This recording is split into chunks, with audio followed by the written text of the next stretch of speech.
Hi friends, ಎಲ್ರಿಗೂ ಹೊಸ ವಿಡಿಯೋಗೆ ಸ್ವಾಗತ. ಇಂಡಿಯಾ ವರ್ಸಸ್ ನ್ಯೂಜಿಲ್ಯಾಂಡ್ T20 ಸರಣಿಯ ಲಾಸ್ಟ್ ಮ್ಯಾಚ್ ಅಂದರೆ 5ನೇ ಮ್ಯಾಚಲ್ಲಿ ನಮ್ಮ ಇಂಡಿಯಾ ಒಂದು ಭರ್ಜರಿ ಗೆಲುವನ್ನೇ ಸಾಧಿಸಿತು. ಗೆದ್ದ ನಂತರ ನಮ್ಮ ಭಾರತ ಟೀಮ್ನ ಕ್ಯಾಪ್ಟನ್ ಆಗಿರ್ತಕ್ಕಂಥ ಸೂರ್ಯಕುಮಾರ್ ಯಾದವ್ ಅವರು ಪ್ರೆಸ್ ಕಾನ್ಫರೆನ್ಸಲ್ಲಿ ಏನೆಲ್ಲ ಹೇಳಿದರು ಸಂಪೂರ್ಣ ಮಾಹಿತಿ ತಿಳ್ಕೊಂಡು ಬರೋಣ.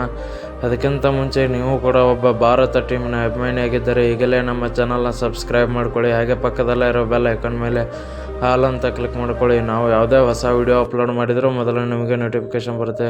ಪ್ರೆಸ್ ಕಾನ್ಫರೆನ್ಸಲ್ಲಿ ಸೂರ್ಯಕುಮಾರ್ ಯಾದವ್ ಅವರು ನನ್ನ ಕ್ಯಾಪ್ಟನ್ಸಿಯಲ್ಲಿ ಗೆದ್ದಿದ್ದಕ್ಕೆ ಇನ್ನೂ ಕೂಡ ತುಂಬ ಖುಷಿಯಾಗಿದೆ. ಈ ಸರಣಿ ನಾವು ಗೆದ್ದಿದ್ದೇವೆ. ಹಾಗೆ ನನ್ನ ಕ್ಯಾಪ್ಟನ್ಸಿಯಲ್ಲಿ ಗೆದ್ದಿದ್ದಕ್ಕೆ ತುಂಬ ಖುಷಿಯಾಗಿದೆ ಅಂತ ಹೇಳಿದ್ದಾರೆ. ಹಾಗೆ ನಿನ್ನೆ ಮ್ಯಾಚಲ್ಲಿ ಪರ್ಫಾರ್ಮೆನ್ಸ್ ನೋಡೋದಾದರೆ ಒಂದು ಇಶಾನ್ ಕಿಶನ್ ಅನ್ಬಿಲೀವೇಬಲ್ ಅಂತಲೇ ಹೇಳ್ಬೋದು. ಯಾಕೆಂದರೆ ಒಂದು ಆಡ್ತಾರೆ ಅಂತ ಅಂದ್ಕೊಂಡಿದ್ದೆ, ಬಟ್ ಈ ರೇಂಜ್ಗೆ ಕೇವಲ 43 ಬಾಲ್ಗೆ 103 ರನ್ ಆಡೋ ಥರ ಈ ಥರ ಆಡ್ತಾರೆ ಅಂತ ಅಂದ್ಕೊಂಡಿರಲಿಲ್ಲ. ಹಾಗೆ ಹರ್ಷದೀಪ್ ಸಿಂಗ್ ಅವರು ಸ್ಟಾರ್ಟಿಂಗಲ್ಲಿ ಒಂದು ಸಖತ್ ಅವರು ಕೂಡ ಹೊಡೆಸ್ಕೊಳ್ತಾರೆ 2 ಓವರ್ಗೆ 40 ರನ್ಸ್, ಬಟ್ ಆಮೇಲೆ ಕಮ್ಬ್ಯಾಕ್ ಮಾಡ್ತಾರೆ ಅಂತಲೇ ಹೇಳ್ಬೋದು. ಅವರು ಕೂಡ ಆಮೇಲೆ ಕಮ್ಬ್ಯಾಕ್ ಮಾಡಿದರು, ಅದು ನನಗೆ ತುಂಬ ಖುಷಿಯಾಗಿದೆ ಅಂತ ಹೇಳಿದ್ದಾರೆ ಸೂರ್ಯಕುಮಾರ್ ಯಾದವ್ ಅವರು. ಹಾಗೆ ಹಾರ್ದಿಕ್ ಪಾಂಡ್ಯ ಅವ್ರದ್ದು ಕೂಡ ಹೇಳಿದ್ದಾರೆ, ಅವರು ಕೂಡ ಬ್ಯಾಟಿಂಗಲ್ಲಿ 17 ಬಾಲ್ಗೆ 42 ರನ್ ಹೊಡೆದ್ರ ಮೂಲಕ ಅವರು ಕೂಡ ಒಂದು ಭರ್ಜರಿ ಬ್ಯಾಟಿಂಗ್ ಆಡಿದರು.